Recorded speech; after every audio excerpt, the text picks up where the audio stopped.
In this video, I'm going to discuss about the obstructive lung disease and restrictive lung disease.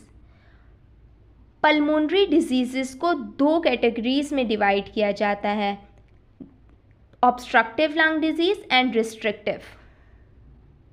Patient अगर present करे respiratory symptoms के साथ like dyspnoea, कफ, cyanosis, तो हम कैसे identify करेंगे कि पेशेंट को आइदर रिस्ट्रिक्टिव लंग डिजीज़ के साथ आया है या ऑब्स्ट्रक्टिव लंग डिजीज़ के साथ आया है। तो उसके लिए एक टेस्ट परफॉर्म करते हैं जिसे हम बोलते हैं PFTs, यानी कि pulmonary function test. Pulmonary function test से आइडेंटिफाई करते हैं कि आइदर पेशेंट को ऑब्स्ट्रक्टिव लंग डिजीज़ है या रिस्ट्रिक्टिव लंग डिजीज़ है। एक रेशियो फाइंड आउट किया जाता है, that is FEV1 divided by FVC ratio.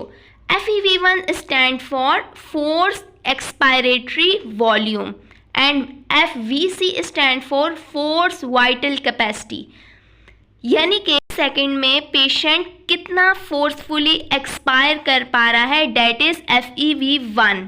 ठीक है, और पेशेंट मैक्सिमम इंस्पिरेशन के बाद कितना फोर्सफुली एक्सहेल कर पा रहा है, डेट इज FVC। ठीक है, इसको हम डिवाइड करते हैं तो हमारे पास रेशियो आता है एंड वो रेशियो हमारे पास 0.7 से लेके 0.85 तक होता है। ठीक है, अब डिफ्रेंशिएट किस तरह से करेंगे, ये ऑब्स्ट्रक्टिव और रिस्ट्रिक्टिव में क्या डिफरेंस है।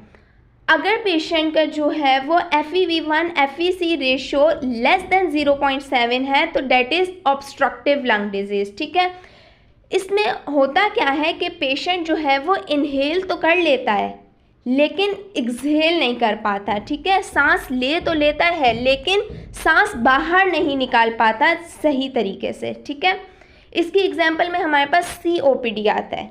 रिस्ट्रिक्टिव लंग डिजीज़ में अगर FEV1 FVC का रेशियो मोर देन 0.7 है तो that is restrictive lung disease. ठीक है, रिस्ट्रिक्टिव लंग डिजीज़ में पेशेंट जो है वो इनहेल नहीं कर पाता। ठीक है, एक्सहेल तो कर लेगा लेकिन पेशेंट इनहेल नहीं कर पाता।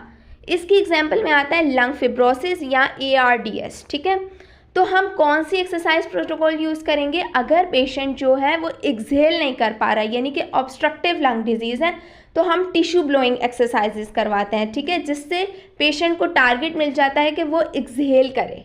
ठीक है, रिस्ट्रिक्टिव लंग डिजीज़ में हम स्निफिंग एक्सरसाइजेस करवा सकते हैं, लाइक पेशेंट को बोलेंगे कि कुछ सूंघने को दे देंगे ताकि वो इनहेल करे। ठीक है, या फिर हम स्पायरोमीट्री करवा सकते हैं। ठीक है, जिससे पेशेंट की जो है वो ब्रीदिंग एक्सरसाइजेस अच्छी होंगी। ऑब्स्ट्रक्टिव लंग डिजीज़ में पेशेंट को शॉर्टनेस ऑफ ब्रेथ के इश्यूज़ होते हैं। ठीक है, और रिस्ट्रिक्टिव लंग डिजीज़ में भी पेशेंट को ब्रीदिंग में इशू होते हैं। ठीक है।